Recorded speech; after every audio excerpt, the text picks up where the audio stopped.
નમસ્કાર, આપ જોઈ રહ્યા છો સ્પાર્ક ટુડે ન્યૂઝ. ખેડા જિલ્લાના ગોબલજ મુકામે ઉમિયા એજ્યુકેશન ટ્રસ્ટ સંચાલિત આર.એચ. પટેલ ઇન્સ્ટિટ્યૂટ ઓફ ટેકનોલોજી અને આર.એચ. પટેલ ઇન્સ્ટિટ્યૂટ ઓફ મેનેજમેન્ટના કેમ્પસમાં વિદ્યાર્થીઓ માટે એક મહત્વપૂર્ણ માર્ગદર્શન કાર્યક્રમ યોજાયો હતો. કાર્યક્રમમાં ડૉક્ટર બિલ બુઝાંગ કરી કોલેજ યુએસએ તરફથી વિશેષ માર્ગદર્શન આપવામાં આવ્યું હતું. તેમણે વિદ્યાર્થીઓને વિદેશમાં અભ્યાસ, ઉત્તમ એજ્યુકેશન, પ્લેસમેન્ટ તકો અને હાલના એઆઈ યુગમાં નવા કોર્સ અંગે વિગતવાર માહિતી આપી હતી. વિદ્યાર્થીઓને ખાસ કરીને અમેરિકામાં અભ્યાસ કરવા માટેની પ્રક્રિયા, એડમિશન અને ઉપલબ્ધ સ્કોલરશિપ અંગે સમજ આપી હતી. કાર્યક્રમ દરમિયાન જણાવવામાં આવ્યું કે યોગ્ય માર્ગદર્શન અને સ્કોલરશિપની મદદથી અમેરિકામાં અભ્યાસ કરવું હવે વધુ સરળ બન્યું છે. આ સાથે એઆઈ અને નવી ટેકનોલોજીના સમયમાં વિદેશી યુનિવર્સિટીમાં આધુનિક કોર્સ કરીને કારકિર્દીને નવી દિશા આપી શકાય છે તે અંગે પણ વિદ્યાર્થીઓને પ્રોત્સાહિત કરવામાં આવ્યા હતા. આ કાર્યક્રમમાં વિદ્યાર્થીઓ માટે ખૂબ જ ઉપયોગી સાબિત થયો અને વિદેશમાં અભ્યાસ અંગેની ઘણી મૂંઝવણો દૂર થઈ. હા, મારું નામ પાર્થ પટેલ છે. અમારી આર.એચ. પટેલ કોલેજ આવેલી છે ગોબલજમાં, ખેડા તાલુકામાં. અને મારા ફાધરે 2005થી અહીંયા આપણે આર.એચ. યુનિવર્સિટી બનાવેલી છે, આર.એચ. પટેલ ટેકનોલોજી કરીને. ડિપ્લોમા અને MBA BBA કોર્સો ચાલી રહ્યા છે ત્યાં. અને અત્યારે આજે આપણે એવી રીતે આવેલા છે કે આપણે યુએસથી કડી યુનિવર્સિટી કરીને છે કોલેજ, ત્યાંથી પ્રોફેસર જે આપણી જોડે કોલેબોરેશન કરવા માટે અહીંયા આવેલા છે, જેથી આપણા છોકરાઓ અહીંયાથી આર.એચ. પટેલમાંથી ત્યાં માસ્ટર માટે જઈ શકે. એમના માટે એક તક આપી છે ત્યાં સારી એવી કે ભાઈ છોકરાઓ સારા બજેટમાં, ઓછા પૈસામાં ત્યાં જઈ શકે. જે અત્યારે લોકો એજન્ટોના થ્રુ લોકો બહુ કરી રહ્યા છે કે ભાઈ અહીંયા મોકલી દઈએ, આમ મોકલી દઈએ, પછી થતું નથી, વિઝા મળતા નથી.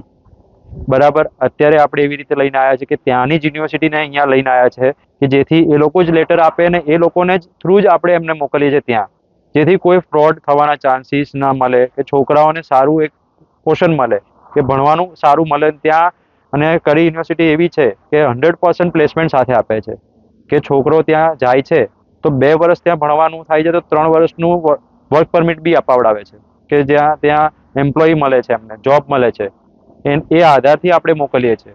ઇફ નથી થતું તો એ છોકરાઓને આપણે આ મેરિટ્સ ઉપર આપણે છોકરાઓને લઈ જાય છે યુએસ કોલેજવાળા, કડી યુનિવર્સિટી. એવી રીતે નથી લઈ જતા કે લઈ જવા માટે લઈ જાય, ચલો જવાનું છે યુએસ, એવી રીતે નથી લઈ જતા. એ લોકો એવી રીતે લઈ જાય છે કે જે મેરિટમાં આવે છે, ઇન્ટરવ્યુમાં પાસ થાય છે છોકરાઓ, અને એ લોકોને સ્કોલરશિપ આપે છે. આપણે આ સ્કોલરશિપ બેઝ ઉપર લઈ જઈએ છીએ એમને. અને આ આપણી 2005થી મારા ફાધરે કોલેજ ઊભી કરેલી છે, અને બહુ જૂની કોલેજ છે મારી. અને ડિપ્લોમામાં બી અમારા ગોલ્ડ મેડલિસ્ટ છોકરા થયેલા છે ઓટોમોબાઈલમાં. સિવિલ એન્જિનિયરિંગમાં બી સારા તક છોકરાઓ ઓપોર્ચ્યુનિટી પર જઈ ચૂક્યા છે. મારું નામ ડૉક્ટર ચિરાગ પટેલ છે, ચિરાગ પ્રવીણભાઈ પટેલ. હું આર.એચ. પટેલ ઇન્સ્ટિટ્યૂટ ઓફ ટેકનોલોજીમાં જ્યારથી એના એસ્ટાબ્લિશમેન્ટ એટલે 2005ના વર્ષથી છું. અહીંયા અમારે ડિપ્લોમા એન્જિનિયરિંગની 6 બ્રાન્ચો, જેમાં automobile engineering, civil engineering, mechanical engineering, electrical engineering, computer engineering અને ઇન્ફોર્મેશન ટેકનોલોજી બ્રાન્ચો રન કરીએ છીએ. અમે છેલ્લા કેટલાય વર્ષોથી GTU જે અમારી એપ્લિકેશન બોડી છે એમાં ટોપ પર તો રહીએ જ છીએ. અહીંના વિદ્યાર્થીઓને જે આફ્ટર ડિપ્લોમા પણ અમે પ્લેસમેન્ટ આપી ચૂક્યા છે, પણ અત્યારે ગ્લોબલાઇઝેશનના જમાનામાં અને આર્ટિફિશિયલ ઇન્ટેલિજન્સના જમાનામાં અમે વિચાર્યું કે અમારા કોલેજના છોકરાઓ ડિપ્લોમા પછી જનરલી યુનાઇટેડ સ્ટેટ્સમાં બહુ ઓછા ચાન્સીસ હોય છે જવા માટેના. એટલે એમના માટે કોઈ પ્રોપર ત્યાંના ડેલિગેટ્સ આવે, જેના ભાગરૂપે અમે આજે બિલ બુઝાંગ કરીને કરી કોલેજ બોસ્ટન યુએસએથી અમારે ત્યાં ડેલિગેટ્સ આવ્યા છે.